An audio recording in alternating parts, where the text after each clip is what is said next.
This is like a quick little intro into PED use for females. So it's by no means an in-depth guide. You have to go right deep into physiology and understanding the complexities of female hormones to be able to understand PEDs in full. But lucky for you, I do have a full course on that in the Skool platform. So if you're interested in diving deeper, and I do encourage you to, please go and check that out. So making the decision as a female to use PEDs needs to be largely based on your goals, your class criteria.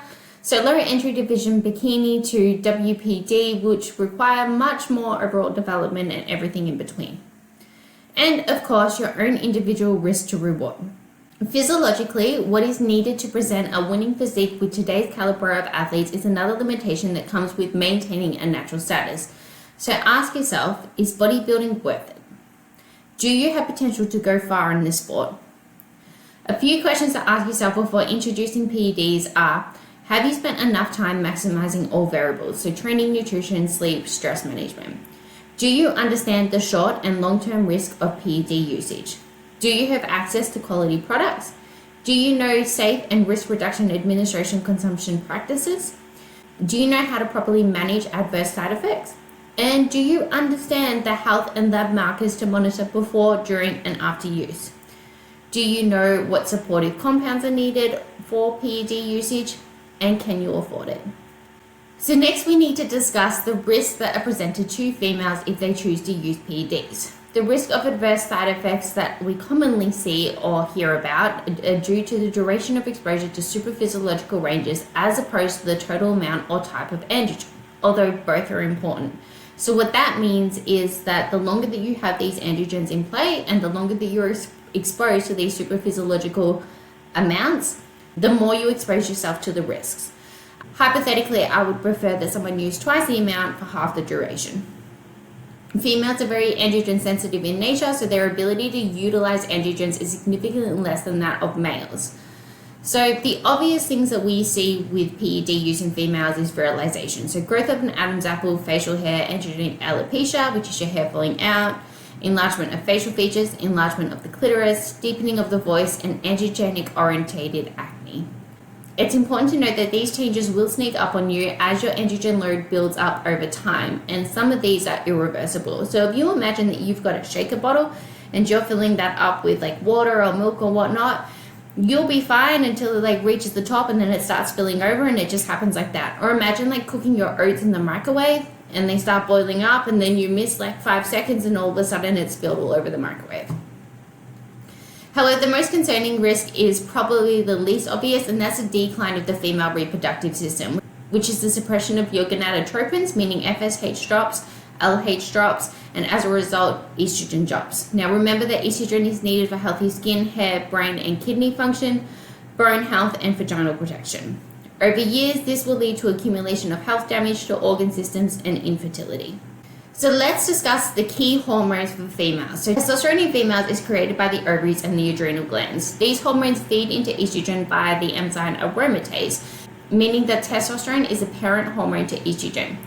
When a female's ovarian reserves are diminished, so during menopause, or her HPA axis is malfunctioning due to low energy availability in PrEP, estrogen largely comes from the aromatization of testosterone. This is because her follicles are no longer releasing estrogen. So low progesterone levels or high estrogen levels in relation to normal progesterone can wreak havoc on a female's health, hormones, mood, and fertility. If a woman does not ovulate and produce a corpus luteum, then she won't produce enough progesterone. In times of chronic stress or HPA suppression, we see a decline in gonadotropic hormones, signaling the pituitary gland to release LH and FSH. This leads to heightened symptoms of PMS and PMDD, chronic fatigue, irregular or loss of menstrual cycles, irritability, anxiety, depression, mood swings, trouble losing weight, hypothyroidism, sugar cravings, hot flushes, hair loss, insomnia, and cardiovascular disease. Now, estrogen gets a bad rap in the physique realm for causing increased water retention, impairment of the thyroid function, and dysregulation of blood glucose. Estrogen dominance will cause a host of hormonal chaos. However, it is not estrogen alone that does this. It's the imbalance of estrogen. So when estrogen is either too high or too low in relation to progesterone. As we discussed, women need hormonal balance to improve their response to nutrition and training protocols. I'd also argue that during the later stages of PrEP, I bet you your estrogen is not high. So what PEDs are suitable, or okay, for lack of a better term, suitable for females? Similarly to males, we only want compounds that are tested for human clinical data. These are drugs that have been used to treat certain conditions such as cancer research, endocrinology, or burn victims. So we have our androgenic compounds, which work on the androgen receptor. We have our non-androgenic compounds, so these are your lipolytics driving fat loss and fatty acid oxidation. And we have our ancillaries, which is pretty much just health medication. So non-androgenic and ancillary compounds alone will bring about very appreciable results in a female. These will be your first exposure element, and we should deploy drugs from least aggressive to most assertive basis. Essentially, if we have more of what allows us to recover, drive training performance, improve health outcomes, and improve nutrient partitioning, then you already have a rather good advantage with very low risk to your health, femininity, and fertility. So your androgenic compounds are going to be testosterone, that should be the first one that you introduce, DHEA derivatives, so Primabol, Masteron, or Anavar. Not a very big list. With your non-androgenic compounds, you have your fat loss agents, so T3, T4, clenbuterol, and yohimbine. Growth hormone, which is incredibly potent compound for females.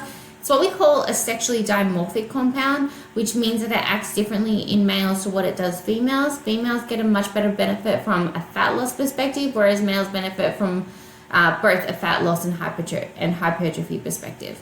And we have insulin. Your ancillaries are going to be metformin, telmisartan, and injectable L-carnitine. Compounds to avoid.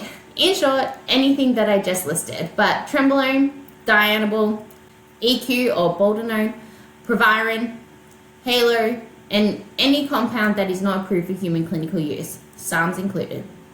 So when it comes to monitoring virilization, you can use a voice tracking app.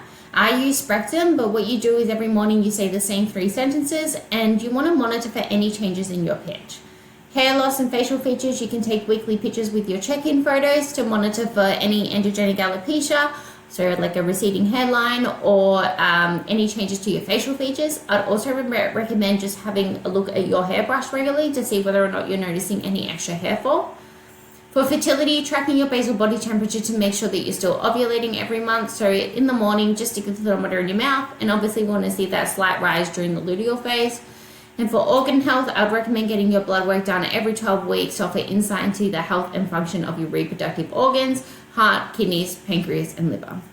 Now guys, like I said, if you do want to go through the whole course and learn as much as you can about this, which I would definitely advise if you are considering using PEDs or if you are prescribing PEDs to your clients, I do have the 4 modules in the platform, which covers female physiology, the effects that birth control can have on a female, both aesthetically and with her health. We go over energy deficiencies, we go over the female triad, we go in depth in each of these compounds, the risk involved, the benefits, dosing, all that kind of stuff. So please go check that out.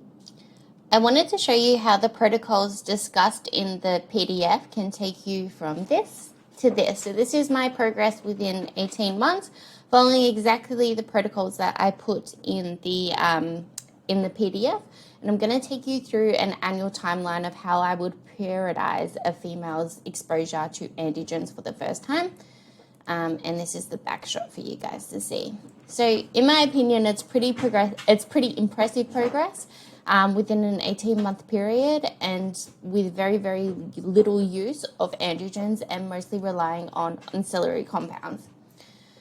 So if we go through the annual timeline, I kind of want to preface this with saying that if you're very new to using PEDs, your first use exposure should only be ancillary. So that would be your metformin, your growth hormone, your injectable L-carnitine, your telmisartan, and then your lipolytics like clenbuterol and yohimbine. You can keep those in indefinitely and they're not going to have any negative effect to your femininity or fertility.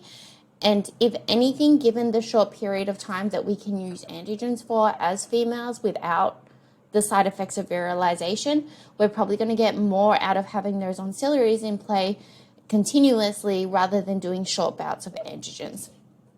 And the other benefit is if you have these ancillaries in play, when it comes to adding an androgen on top, we kind of create this polypharmacy model that means that we can get a lot more out of a lot less dosage of the androgens. So for your first use exposure, you should only be using androgens or exogenous androgens for your in a surplus, when we have ample energy, ample recovery, and we're not experiencing any HPO downregulation, because the exogenous androgens are just going to heighten that. This is leading into a PrEP, which would be the only case where we would use androgens in a deficit just for that aesthetic outcome, but I'll take you through what all that looks like. So when I say therapy, that's our HRT, so a hormone replacement therapy. Now, whether or not you need a full spectrum hormonal replacement therapy, whether you need any hormonal replacement therapy at all, whether you need testosterone, progesterone, estradiol, and thyroxine, is going to be completely based on your individual needs. For females, if you're looking at introducing androgens, then your first androgen should be testosterone, and you should have that in the background throughout the duration of exposure to PEDs and your history and your lifetime of competing. So similarly to males, if we're looking at kind of doing repetitive cycles, we leave TRT in play. Given with females, it's a much smaller dose, and we're only looking at bringing you to physiological ranges. From there, that's when we can start introducing our DHT derivatives. So I would recommend for your first use exposure, not doing any more than 4 to 6 week cycles and no more than 2 cycles a year. I would generally recommend starting at 25 milligrams, primobolan being my preferred option if you can get it tested. Otherwise, we've got Masteron and Anavar. Generally, what I do is I take my female's weight in kilograms, I halve that, and that will be their weekly dosage. From there, after we've had our first 4 week exposure, we just drop that straight out and we go back to hormone replacement therapy. And then we've got a second exposure there, keeping enough time off in between. So we've got 3 times as long off as what we're on, as we are on, because remember that the risk comes from length of the exposure to androgens with females, not so much the dosages or the compound used, although, like I said in the PDF, they are both important. When it comes time to a PrEP, that's when the risk is going to be a little bit higher, and we're going to be using androgens for a little bit longer. Coming out of PrEP, you want to drop the exogenous androgens, go straight back to your hormone replacement therapy. If you did introduce any kind of thyroid medication, you would want to pull T3 straight out so that you don't continue to suppress your thyroid production, and you would keep T4 in until the symptoms of relative energy deficiency have gone and you're at a baseline as far as like maintenance calories, you're in a good spot recovery wise, and then you can pull that out and you would have your supplementations in there to support thyroid production. So I hope that all makes sense. Like I said, as females, we are very androgen sensitive, and by having these auxiliaries in play and taking advantage of those, we can improve nutrient partitioning, we can improve recovery, we can improve performance outcomes, and we can improve health outcomes without any risk to your femininity or fertility. And we're going to enhance the effect of the androgens when it does come to introducing them. If you have any questions, please let me know, but I hope this kind of just puts everything in the PDF into perspective for you.